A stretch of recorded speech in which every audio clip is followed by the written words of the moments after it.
Fever supporters are going crazy right now because Linn Dunn just thrown Stephanie White under the bus. Caitlin Clark's future could be completely altered by the front office drama in Indiana, which has reached a whole new level of messy. You have no idea how huge of a problem this is. How do you believe the tension in the front office affects the way coaches deploy their best players? Here we go once more, people, and your boy needs to dismantle this complete circus that is currently taking place in Indianapolis. On social media, Linn Dunn recently lost it, and allow me to share something with you. You can tell the ship is badly in trouble when front office execs begin publicly criticizing coaches. Let's be honest about what has been going on with this Fever team before we dive into this issue. After adding so many seasoned players, everyone believed they would be contenders for the championship this year. Dana Bonner, Natasha Howard, Sophie Cunningham, and Sydney Coulson were among the players the Fever coveted because of their extensive postseason experience. On paper, it sounds fantastic, doesn't it? Wrong. More erratic than a 2003 dial-up internet connection has been this team. So I had a film breakdown prepared today, but I'm actually going to go a different direction. This is a rant because we have to talk about the state of this Indiana Fever team, and I'm here to bring the reality to all you Fever fans. This team is not a championship team. They're not a championship team. They're nowhere near close to a championship team because every team that is a championship team can play defense. This Indiana Fever team has no defense, and that's like the farthest of their problems. Their offense looked really bad today, and Caitlin Clark obviously didn't shoot the basketball well, but I'm not going to blame this loss on Caitlin Clark, even though obviously they would have won if she would have shot the ball well. My whole thing is you were up when Caitlin Clark wasn't shooting the ball well. You had a double-digit lead in that first half while Caitlin Clark was clanking every single three. She was 2 for 9 from the field, and you were still confidently beating this Aces team. The reason you lost was not because Caitlin Clark didn't score the basketball. The reason you lost is because you stopped doing what was working, what works for the Indiana. Wins and losses aren't the only thing at stake here. It has to do with how they use Caitlin Clark. And to be honest, it's becoming absurd. You have the league's most explosive offensive player, someone who, on their own, transformed women's basketball. What is Stephanie White's role? She removes the ball from her hands and performs this tedious motion offensive that makes it appear thrilling to watch paint dry. This thing is what we have to do as a staff to get her better looks, like higher quality looks. Every game plan is going to be to make her score inside the three-point line, right? And the different ways that they're going to do that. Physicality, coverage, showing bodies, all the different things. And, we have to do a better job of getting her higher quality looks. I'm not worried about Caitlin's shot. Allow me to clarify this motion offense foolishness for you all.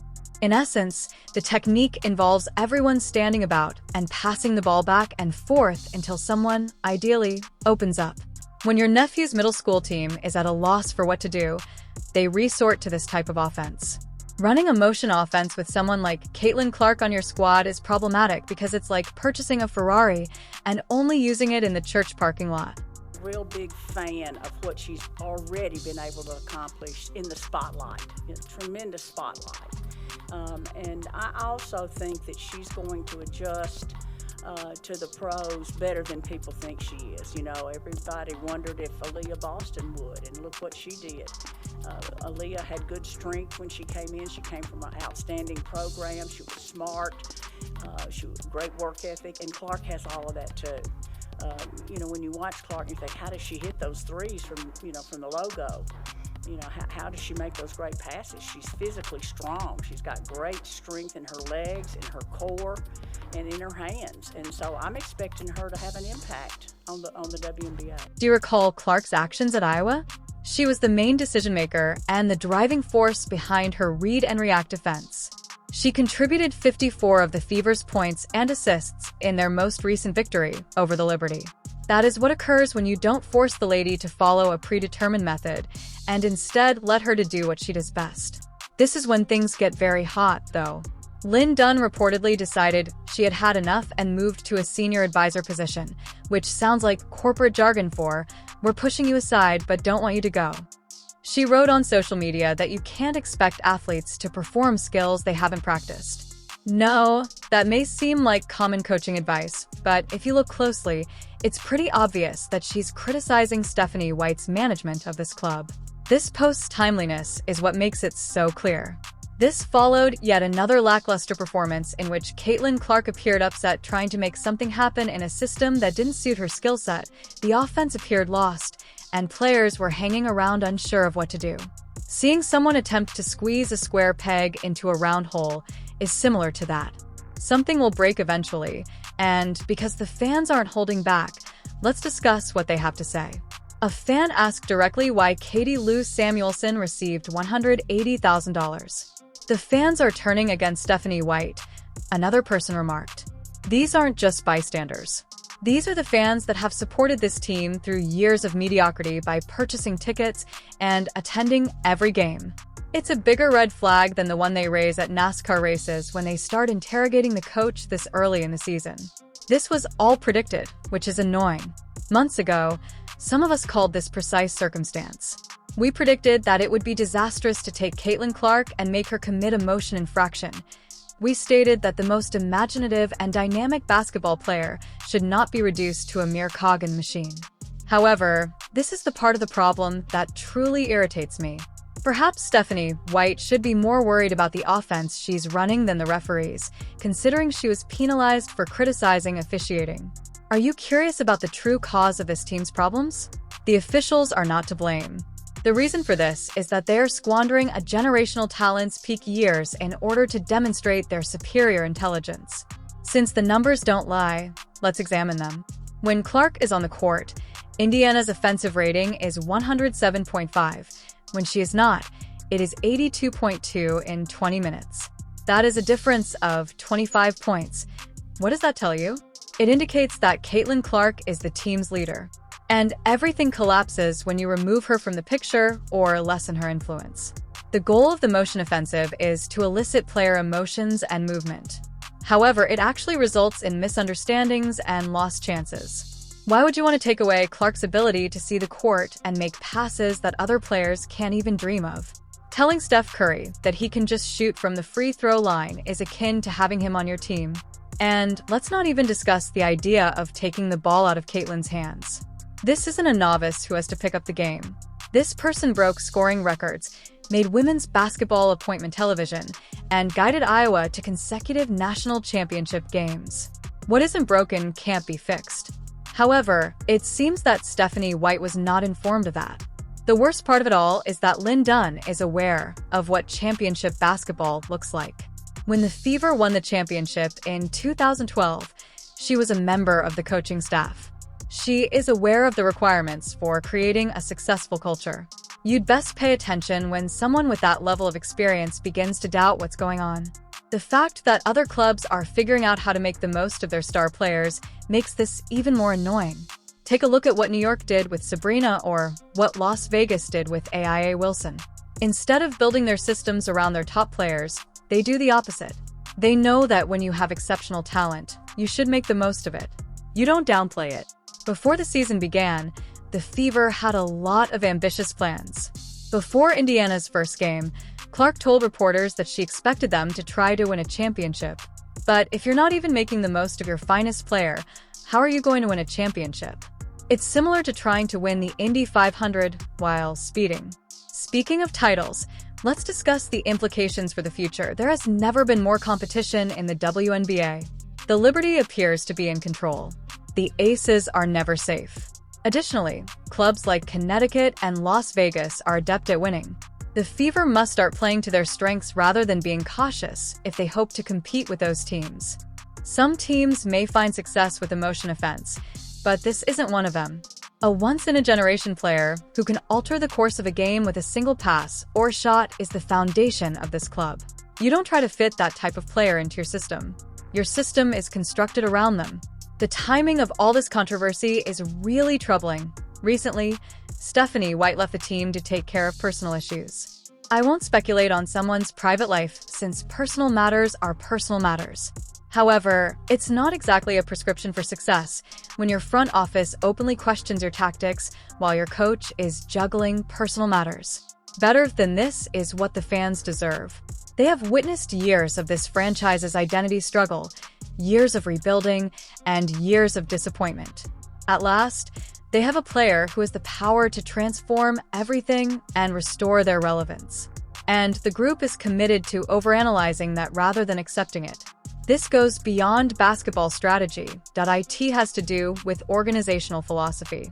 Do you try to control everything from the sidelines, or do you trust your greatest player to make plays? Do you force your talent to fit into your system, or do you modify your system to fit your talent? Every successful firm must provide accurate answers to these essential issues. The fact that we are witnessing this unfold in real time, and it resembles a slow-motion auto accident, is the worst part. The issues are visible. The remedies are obvious, but for some reason, the decision-makers seem intent on making things more difficult than they need to be. Linn Dunn's post may appear insignificant. Even though it's just a few words on social media, it conveys a far larger message. It symbolizes a division within the company, a lack of coherence in the vision, and a basic disagreement over how to use the most significant player in franchise history. Let's go on to the delicious aspect of this entire situation, the Connecticut Sun link. Recall that Stephanie White recently finished coaching the Sun, where she oversaw the motion offense that is the subject of everyone's complaints. Yes, the Sun was successful with that, but their staff was different. Caitlin Clark was not with them. They lacked someone who could plan an attack on her own and improve everyone around her. However, White completely ignores the fact that she now has the most dynamic point guard in the league when she moves to Indiana and attempts to install the same system she employed in Connecticut. It's like trying to cook Wagyu meat with a chef who only knows how to make spaghetti. When you treat premium ingredients like regular ingredients, you're wasting them. Equality, ensuring that everyone touches the ball, and giving role players opportunities are all important to the motion offense idea. Although basketball isn't a democracy, that sounds lovely and democratic. It is a meritocracy. You feed the ball to the person who is obviously the best player on the floor and who can make shots for herself and others that no one else can. Then you move aside. Take a look at Clark's performance under Lisa Bluer at Iowa. She was able to employ her basketball IQ, her court vision, and her ability to make snap decisions that most players are unable to make thanks to the read and react method, which was ideal for her. Because the system made the most of her talents rather than attempting to conceal them, she was averaging more than 8 assists each game while scoring 28 points. However, Clark is essentially being asked to play a key role in the offense of her own team in this motion offense. Instead of making opportunities for herself and others, she is expected to move the ball, establish screens, and wait for the system to make them for her. It is in reverse. It is ineffective. Linn Dunn felt compelled to speak up for precisely this reason. Let's also discuss how this is affecting Clark's progress in his second year. She is expected to advance from Rookie of the Year to MVP contender this year. Rather, she is frustrated that she can't play the way she knows she can while attempting to learn a system that doesn't suit her skill level. The results of letting Clark lead the attack are evident in the data. The Fever's attacking efficiency increases significantly while she is on the floor and has the ball in her hands. The squad finds it difficult to score regularly when she is off the court or forced to use this motion offense as a spot-up shooter. We've seen hints of what this team can be when they let Clark to cook, which just serves to exacerbate the situation. When White finally gave Clark the reins in the fourth quarter of that victory over the Liberty, she scored 32 points and turned the tide of the game.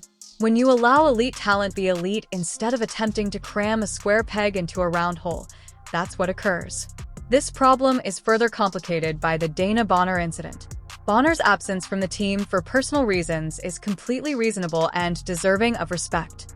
Her absence, however, also emphasizes how reliant this motion offense is on having particular players in particular roles. You become vulnerable when important parts are unavailable when you base your system on player and ball movement rather than individual skill.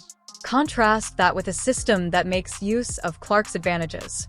Clark has the ability to create offense for herself and others regardless of Bonner's presence or Sophie Cunningham's health. That is the allure of possessing a transcendent talent. Because they don't rely on everyone else doing precisely the right thing at precisely the right time, they can overcome staff changes and injuries. This entire controversy's social media component demonstrates how deeply frustrated people are. It is not typical organizational behavior for front office officials to start subtweeting coaches, for fans to publicly challenge hiring decisions, or for former players to comment on offensive philosophy. that indicates a fundamental flaw in the decision-making and communication process. Linn Dunn's tweet, "Drilling what you anticipate players to perform, goes beyond preparation for practice. It has to do with alignment of philosophy. There will be issues that go far beyond XS and OS if your coach is using an entirely different strategy while your front office supports a different one." Another sign of this bigger issue is the Katie Lou Samuelson deal, which fans are grumbling about. Paying role players large sums of money while abusing your franchise player conveys an illogical impression about organizational goals. It's similar to asking your main act to lip sync while purchasing pricey support vocalists.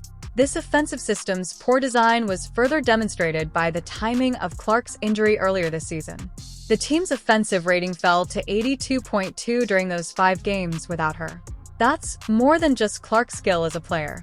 This is due to the fact that when your top player is unavailable, the entire system collapses. A well-designed offensive should include backup plans and several strategies that don't rely entirely on one person.